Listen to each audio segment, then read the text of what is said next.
নমস্কার সকলকে। কেমন আছেন আপনারা সবাই? আমি কিন্তু বেশ ভালো আছি। আজকে একটা গরমের জন্য আইডিয়াল রেসিপি আপনাদের সাথে শেয়ার করব। সেটা হচ্ছে গন্ধরাজ ডিম ভাপা। গরমকালে গন্ধরাজ লেবুর গন্ধটা কিন্তু সত্যিই খুব ভাল লাগে। আর এই প্যাচপ্যাচে গরমে যখন কিছু না খেতে ইচ্ছা করে তখন এই রেসিপিটা ট্রাই করবেন। ভাতগুলো কিন্তু অনায়াসেই উঠে যাবে। উপকরণ খুবই সামান্য, লাগছে নুন, চিনি, চেরা কাঁচা লঙ্কা, গন্ধরাজ লেবুর জেস্ট নিয়ে নিয়েছি, গন্ধরাজ লেবুগুলোকে চাকচাক করে কেটে নিয়েছি, হলুদ, সর্ষের তেল, ডিম এবং মিক্সিতে একটা পেস্ট বানিয়ে নিয়েছি। সেটা একটু নারকোল, পোস্ত, সর্ষে, কাঁচা লঙ্কা দিয়ে অল্প একটু জল দিয়ে কিন্তু আমি ভালো করে মিহি করে বেটে নিয়েছি। আর যেটা মেইন ইনগ্রিডিয়েন্ট সেটা লাগছে হচ্ছে ডিম। ডিমটাকে আমি সেদ্ধ করে কিন্তু গায়ে বেশ কয়েকটা চেরা লাগিয়ে নিয়েছি, যাতে একদম ভেতর অবধি মশলাটা ঢুকে যায়। এখন আমি একটা পরিষ্কার শুকনো বাটির মধ্যে প্রথমেই আমি নারকোল, সর্ষে, পোস্ত, কাঁচা লঙ্কার পেস্টটা দিয়ে দিলাম। তারপরে দিয়ে দেবো গন্ধরাজ লেবুর জেস্টটা। ওইটা দেওয়ার পরেই কিন্তু আমি হলুদ গুঁড়োটাও সাথে সাথে দিয়ে দেবো। দিয়ে এরপরে দিয়ে দেবো আমি নুন ও চিনি। আর খানিকটা কাঁচা লঙ্কা এখন দেব, আর খানিকটা রেখে দেবো লাস্টে, যখন টিফিন বক্সটা বন্ধ করার আগে এই বাকি কাঁচা লঙ্কাগুলো দিয়ে দেবো। এখন আমি আগে চিনি অ্যাড করছি, তারপরে অ্যাড করব নুন। নুন এবং চিনি কিন্তু আপনারা আপনাদের স্বাদ অনুযায়ীই দেবেন, যেটা যতটা আপনাদের ভালো লাগে, যতটা আপনারা টেস্ট নিতে পারেন সেই অনুযায়ী কিন্তু নুন চিনি ব্যবহার করবেন। এখন এই যে মিক্সির বাটিতে যে একটু মিশ্রণ লেগে আছে নারকোল সর্ষের, সেটাকে আমি কিন্তু বাটি ধুয়ে জলটা দিয়ে দেব। তাহলে কিছু ওয়েস্টও হলো না এবং পুরোপুরি যে জলটা একদম ফিকাও গেল না, সেটা মানে ব্যাটারটা মিক্স হয়ে গিয়ে একটা কিন্তু জলটার মধ্যেও একটা ভালো ফ্লেভার থাকবে। এই জলটা আমি অ্যাড করে দিলাম।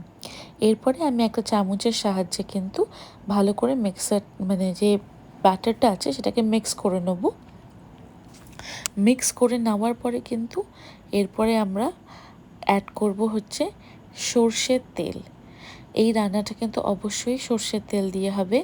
যে কোনো ভাপা জাতীয় জিনিসে কিন্তু ঝাঁঝের জন্য একটা সর্ষের তেলই ব্যবহার করা হয়।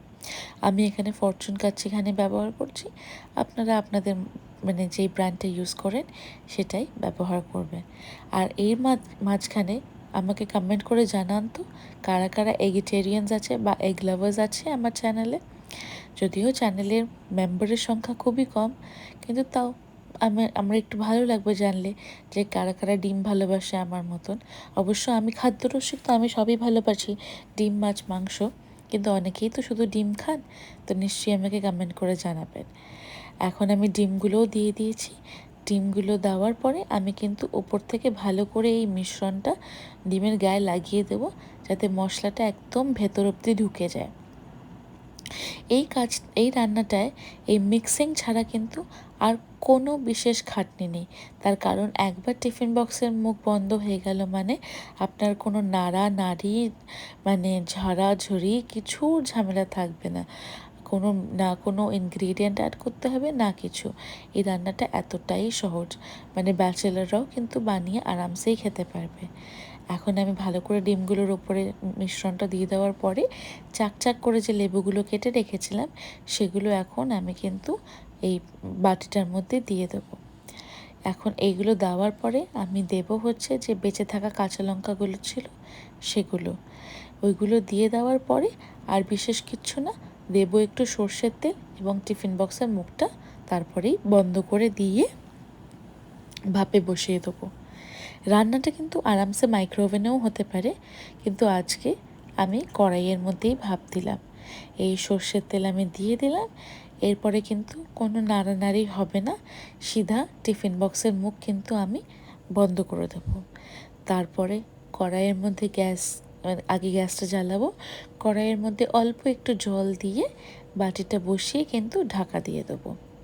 রান্নাটা এতটাই সহজ যে মানে এত তাড়াতাড়ি হয়ে যায় যে আমি মাঝে মধ্যেই কিন্তু শুধু ডিম ভাপা বা মাছ ভাপা বা চিংড়ি মাছ ভাপা এগুলো করি। আমার রান্না হয়ে গেছে, আমি গ্যাসটা অফ করে দিয়েছি। মোটামুটি 15 মিনিট মতন ভাপে রেখেছিলাম। এখন টিফিন বক্সটা প্রচুর গরম, আমি এখন ছেড়ে দিচ্ছি। 5-10 মিনিট বাদ যখন ঠান্ডা ঠান্ডা হবে তখন আমি টিফিন বক্স তুলে খুলব। 10 মিনিট প্রায় হয়ে এসছে, টিফিন বক্সটা অল্প অল্প ঠান্ডাও হয়ে এসছে। এবার আমি চেক করব। আমার রান্না কিন্তু হয়ে গেছে।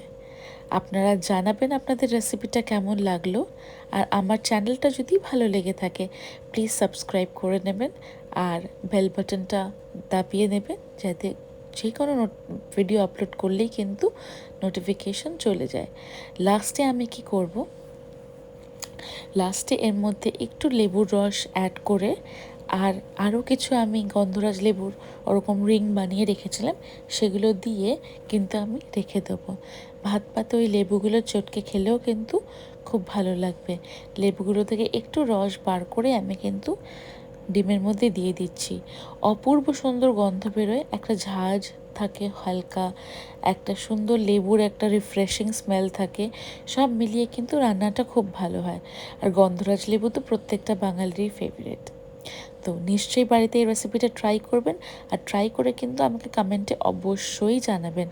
এটা কিন্তু আপনারা মাছ দিয়েও করতে পারেন, খুবই ভালো হবে। আপনাদের যদি রেসিপি লাগে আপনারা আমাকে জানাবেন, একদিন আমি বানিয়ে কিন্তু আপনাদের সাথে ভিডিওর মাধ্যমে শেয়ার করব।